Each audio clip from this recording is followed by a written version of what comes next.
নমস্কার ভিউয়ার্স, বিবিগুলোর পক্ষ থেকে আপনাদের স্বাগত। ভিউয়ার্স, বাজারে যেখানেই যাই কারো মুখে কোনো গল্প নাই। কেন? তো না, ওই আমাদের রিসেন্ট তো লোকসভা ভোট হলো ভারতবর্ষে, কেউ এই পক্ষে বিলং করে, কেউ আর এক পক্ষে বিলং করে। আমি যদিও রাজনীতি থেকে দূরে থাকি, তো কারো পক্ষেই সন্তুষ্টজনক কোনো রেজাল্ট হয়নি, যেটা মোদ্দা কথা।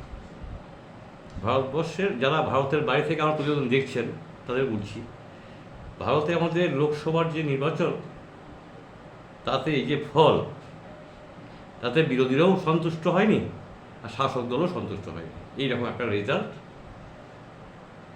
ঘোষিত হয়েছে।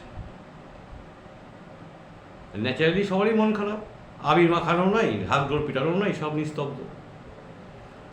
তা আমি কিছু রাজনৈতিক নেতা নেত্রীদের সঙ্গে গল্প করছিলাম সকালবেলায়,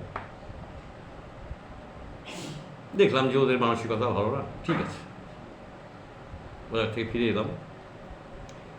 এই প্রসঙ্গে ভিউয়ার্স একটা কথা বলি, আমাদের দেশে নতুন সরকার আগামীকাল শপথ নেবে।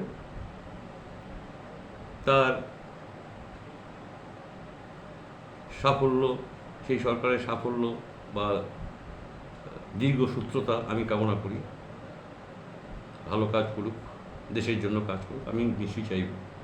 আমি রাজনৈতিক ব্যক্তিত্ব না হলেও আমি এটা চাইব, যে সরকারই আসুক আমাদের কাজ হোক, ভারতবর্ষের কাজ হোক, উন্নয়নমূলক কাজ হোক। এই ব্যাপারটা ছেড়ে দিন, এটা গল্প বলি ভিউয়ার্স, ছোট্ট একটা গল্প, 10 লাইনের, আপনাদের ভালো লাগবে। ওই ভিউয়ার্স, প্রতিটা বাজারে দেখবেন মাংস কাটা হয়, খাসির মাংস কাটা হয়, খাসিকে ঝুলিয়ে টাঙিয়ে কাটা হয়।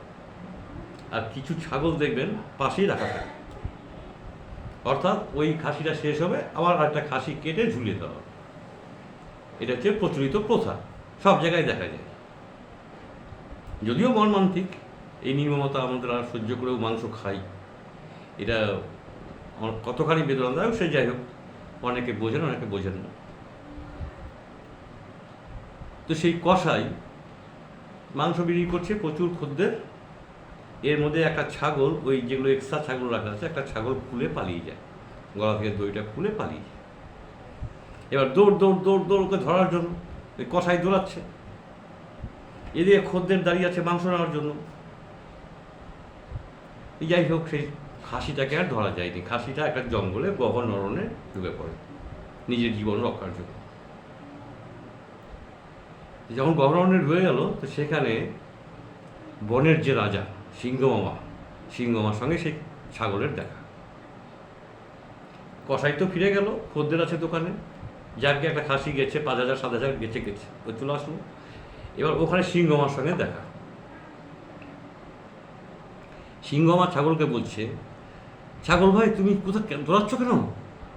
বলে, সিংহ রাজামশাই এরকম ব্যাপার, আমাকে কাটা হচ্ছিল, ওই কসাই আমাকে কেটে বিক্রি করতো, সেখান থেকে আমি কোনোরকমভাবে জীবন হাতে করে ছুটে পালিয়ে এসেছি জীবনকে রক্ষা করার জন্য।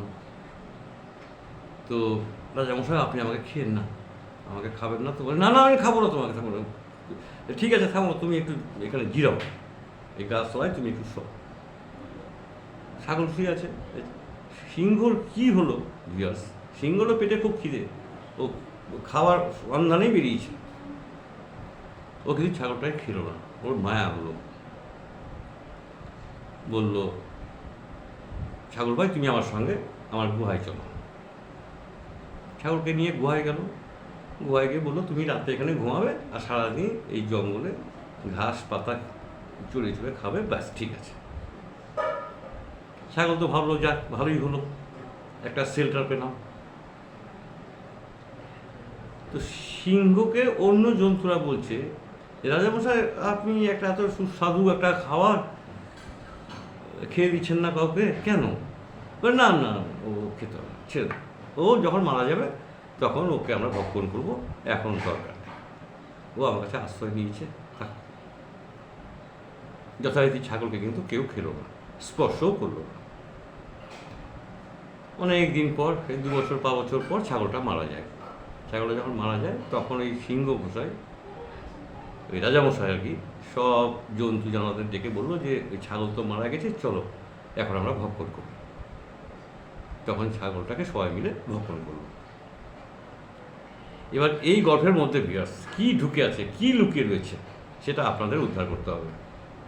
ভারী মজাদার গল্প একটা বললাম, তাহলে বুঝতে পারবেন যে আমাদের এখন দেশে কি চলছে বা কি হচ্ছে, আপনারা নিজেরাও বুঝতে পারবেন। বিয়াস আজ এই পর্যন্ত রইল, সবাই ভালো থাকবেন। ছোট্ট গল্পের মাধ্যমে আপনাদের সঙ্গে আমি একটু এনজয়মেন্ট করলাম, এটাই আনন্দ, এটাই সঙ্গে যাবে, তার বেশি কিছু যাবে না। তো সবাই ভালো থাকবেন, প্রভুর কাছে আপনাদের মঙ্গল কামনা করি। প্রভাতী শুভেচ্ছা রইল। আজকের মতো গুড বাই।